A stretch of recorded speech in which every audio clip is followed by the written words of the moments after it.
Avec des cas détectés un peu partout sur la planète, le coronavirus affole les autorités sanitaires mondiales. Malgré un bilan de contamination toujours plus élevé, tout est fait pour rassurer la population pour éviter la panique générale. Et alors que moins de 20 cas ont été détectés en France, le coronavirus a fait bien plus de victimes. D'arnaques, cyberdélinquants et autres malfaiteurs du porte-à-porte profitent ainsi de l'occasion pour s'en prendre aux particuliers.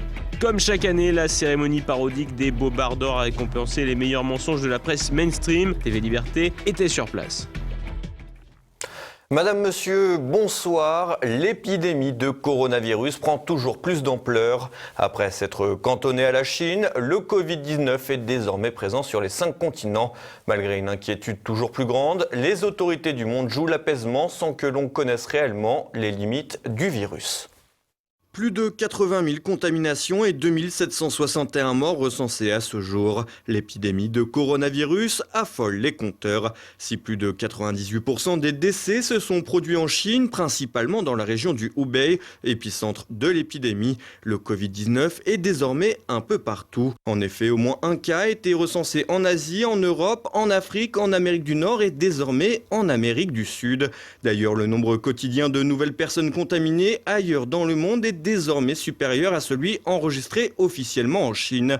Le bilan communiqué par l'OMS fait état de plus de 50 morts depuis le début de l'épidémie hors Chine, pour plus de 2900 contaminations confirmées. Le coronavirus a fait son apparition dans plusieurs nouveaux pays: Autriche, Estonie, Suisse, Croatie, Grèce, Géorgie, Algérie, Pakistan ou encore Brésil. En Iran, le bilan est particulièrement préoccupant avec 22 morts pour seulement 141 contaminations avérées, soit 15% de létalité, très loin des 3% constatés sur la totalité des cas dans le monde. En Italie, pays le plus touché hors Asie, la barre des 400 cas recensés a été franchie pour à ce jour 12 décès. Un bilan inquiétant aux portes de la France avec des frontières toujours ouvertes malgré la propagation en Toscane et en Sicile. Sur notre territoire, un 18e cas d'infection a été enregistré mercredi soir.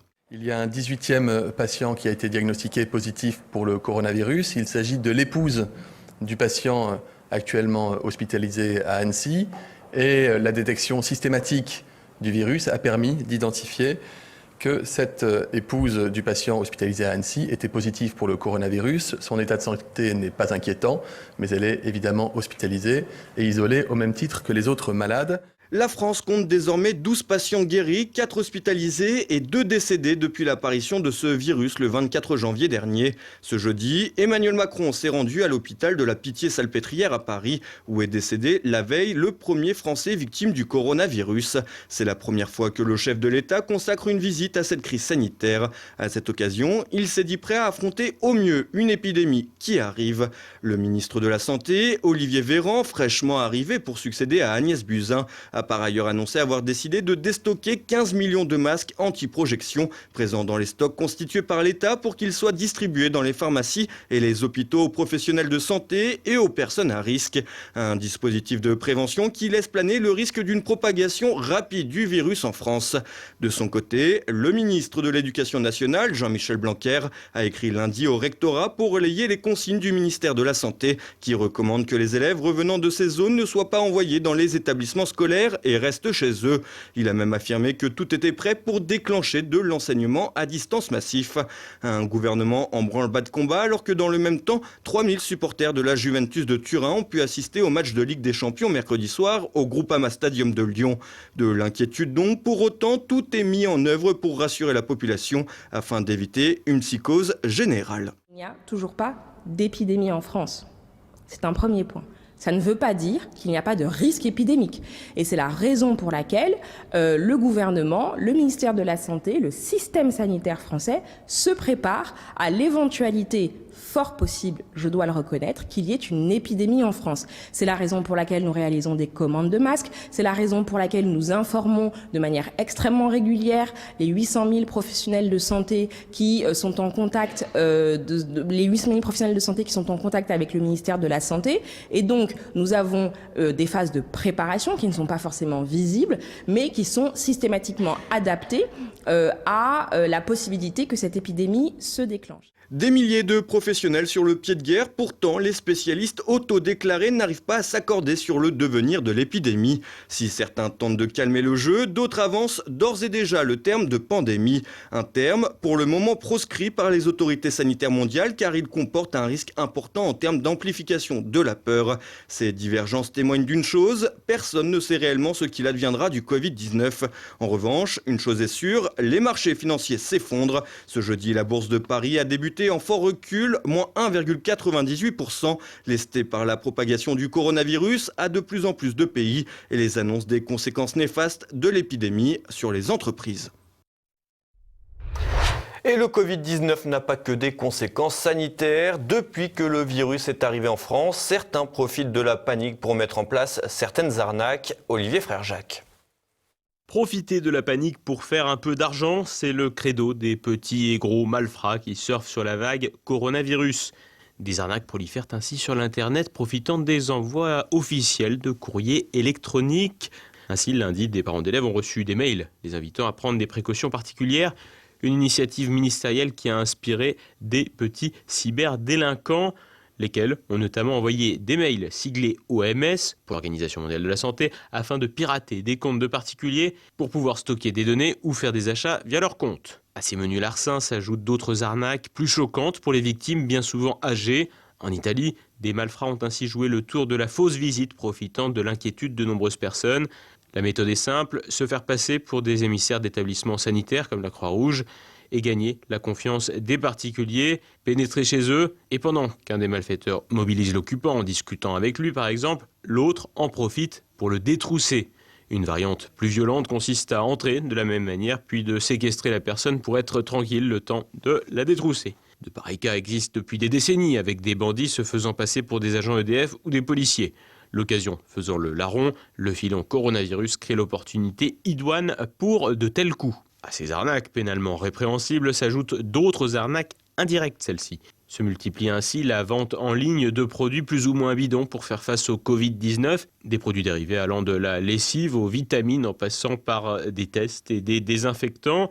Dans ce cadre, l'entreprise Amazon doit retirer des produits pratiquant la publicité trompeuse quotidiennement. À ces arnaques, surfant sur la crédulité des consommateurs sur le web, s'ajoutent les pratiques un peu légères d'officines pharmaceutiques qui, pour certaines d'entre elles, mettent largement en avant des produits comme les gants à usage unique ou les masques, voire des médicaments censés prévenir ou guérir du virus. Et tout cela à des prix gonflés. Des pratiques commerciales sans vergogne qui n'incitent pas franchement à la sérénité alors que les médias ont un effet loupe et que les réseaux sociaux entretiennent déjà des rumeurs fumeuses. Quand la communication gouvernementale française, elle, s'avère désastreuse, le ministre de la Santé ayant été changé en pleine crise du Covid-19. Si le coronavirus venait à se développer plus massivement, gageons que les arnaques ou tentatives d'arnaque pourraient exploser. D'où l'intérêt d'être particulièrement vigilant quant aux informations reçues et à leur fiabilité. Cette épidémie pourrait aussi être l'occasion de prendre particulièrement soin de nos anciens, tout spécialement exposés à ces arnaques. La Fondation Polémia a remis ses trophées. Lundi, la 11e cérémonie des Bobards d'Or a une nouvelle fois récompensé les informations les plus mensongères des médias. Retour sur cette soirée où le présentateur de quotidien, Yann Barthès, a particulièrement brillé. Le concept des Bobards d'Or, c'est de récompenser les meilleurs des journalistes, c'est-à-dire ceux qui mentent le mieux pour servir le politiquement correct.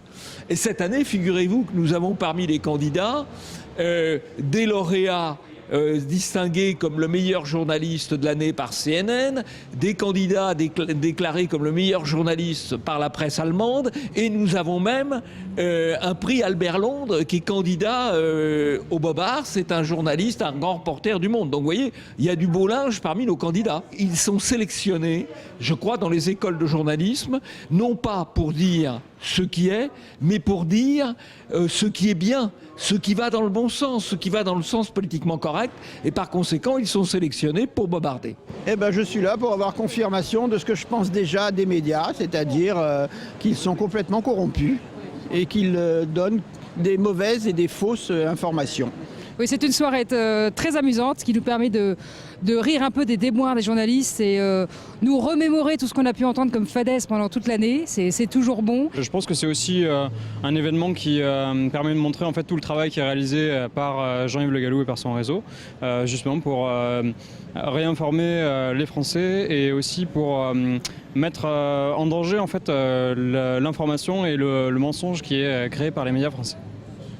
Et je pense que c'est très bien de faire des cérémonies de ce type, déjà pour se rassembler, se connaître et rire un peu ensemble, mais aussi pour remettre à plat certaines choses et montrer qu'effectivement il y a de nombreuses failles dans ce système journalistique, ce système d'information aujourd'hui présent. C'est des médias qui sont détenus par des milliardaires, qui copinent pour des intérêts financiers et autres avec l'État. Et donc oui, c'est de la propagande constante. Surtout le plus intéressant, c'est de voir comment on se fait manipuler. Avec un système de détection comme on nous l'a donné là, ça donnait envie d'être très attentif et surtout très vigilant. Moi j'ai trouvé ça très drôle déjà. Je suis pas tout le temps sur les réseaux sociaux donc il y avait des petites choses que je connaissais pas vraiment mais du coup je me dis que je vais peut-être rallumer mes écrans justement, éteindre les mauvais et rallumer les bons et puis voilà. Ah, la nouveauté, c'est la présence de TV Liberté. Il y a seulement son directeur comme membre du jury. Mais j'ai vu aussi Olivier Frère-Jacques dans une vidéo très impressionnante sur les méthodes de combat contre la désinformation. Et puis aussi, eh bien, A Star is Born, une étoile est née. C'est Floriane Janin qui a présenté à elle seule. Ça n'était pas prévu cette soirée et qui l'a fait remarquablement. Elle est une excellente journaliste à TV Liberté. Elle se révèle être une excellente présentatrice d'une soirée avec quand même 1 millier de personnes dans un théâtre magique. Tout ça était quand même très inquiétant pour elle. Elle l'a fait, et il faut le dire, de manière merveilleuse. Je suis très fier de TV Liberté ce soir.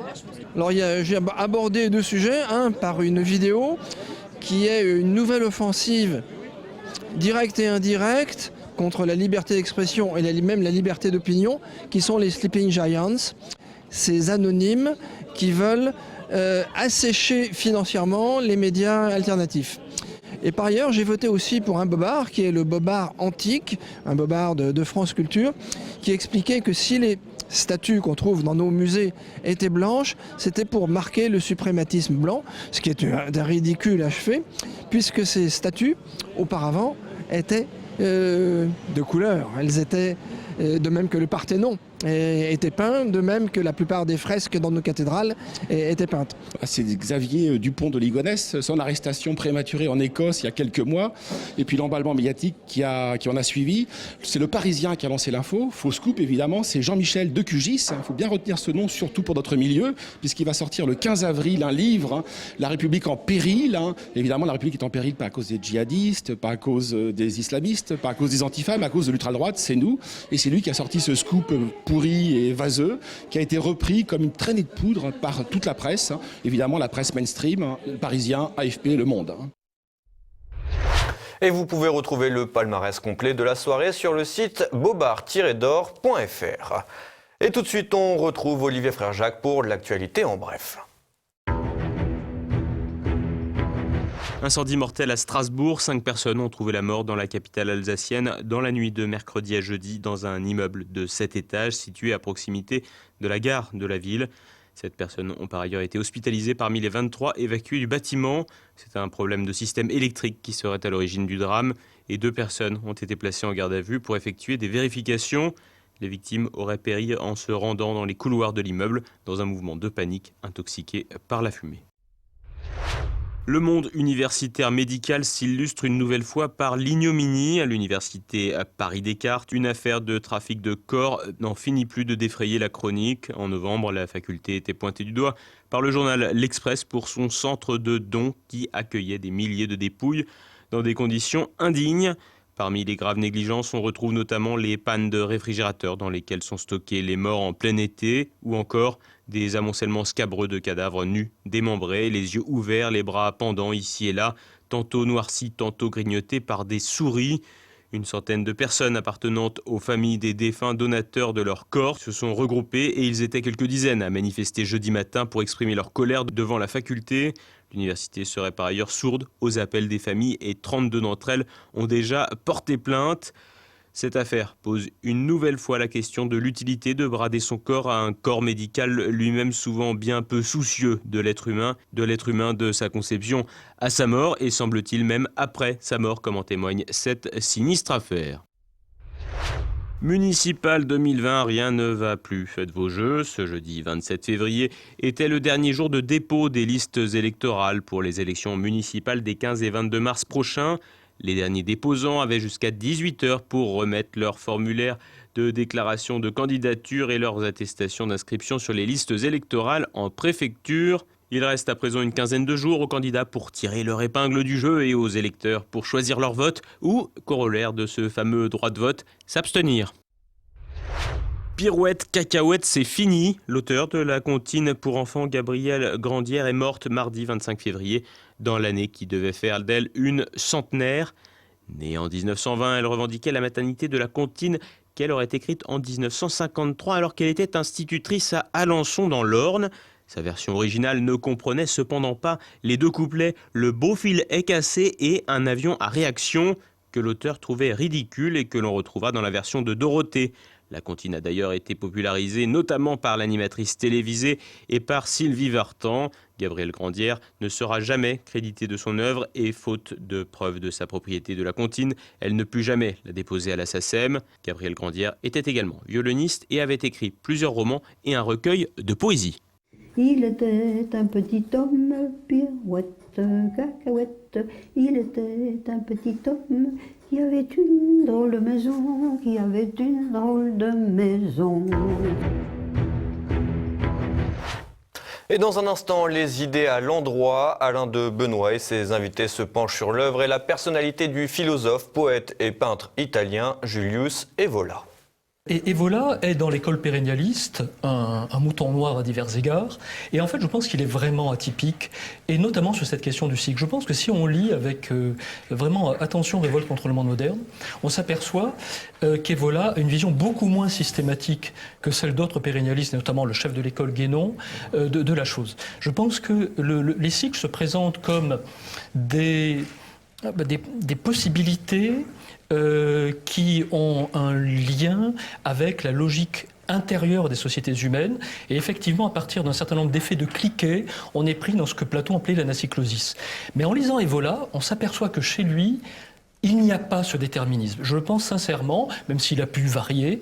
Je pense qu'Evola est vraiment au cœur de la représentation présentée par Max Weber des dieux comme valeurs.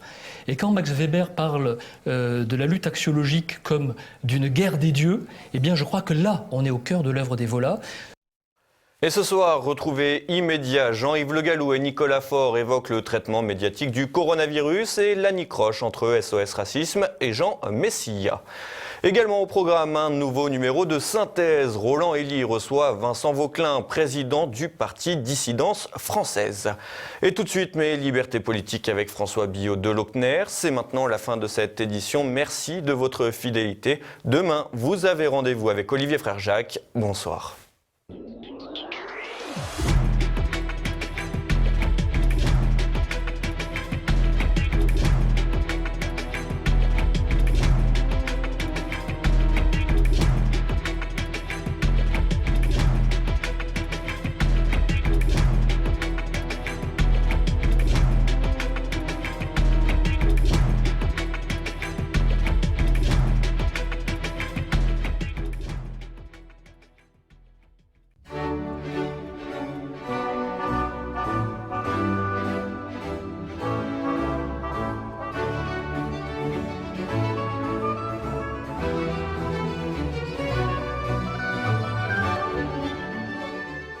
Nous connaissons évidemment la chanson de l'effondrement du niveau scolaire et nous ne privons pas de la fredonner ici régulièrement. Mais cette fois, il y a plus grave. Je n'ose l'évoquer, j'en tremble de tous mes membres, je suis pris de transpiration non maîtrisable. La présidente du jury du concours d'entrée de l'ENA se plaint elle-même de la nullité des candidats. Oui, c'est comme je vous le dis, ni plus ni moins. Et oui, même à l'ENA, on mesure la baisse du niveau. Vous me direz que ceux qui étaient déjà reçus dans la prestigieuse école il y a quelques années ne brillaient pas nécessairement par leur bon sens, par leur valeur personnelle, par leur appréciation fine des réalités, mais au moins ils avaient quelques réflexes en termes de structure et d'organisation. Aujourd'hui, le constat est sans appel. Je cite Madame la Présidence. Méconnaissance par les candidats de ce qu'est un modèle économique, faible culture industrielle, compréhension parfois trop partielle des enjeux géopolitico-économiques mondiaux. Fermez le banc. Sans parler du conformisme des analyses sociales, bien sûr. Traduction lapidaire du chroniqueur préféré de TV Liberté. Les candidats apprentis énarques sont des billes et ils n'ont aucune culture. À qui la faute, au fait? C'est un peu facile, au bout de la chaîne, de se plaindre de la vacuité totale de ces candidats et de leur conformisme, quand tout le système éducatif, depuis la petite section de maternelle à Sciences Po, vise à fabriquer des jolis moutons en série qui ne savent que meugler comme des canards.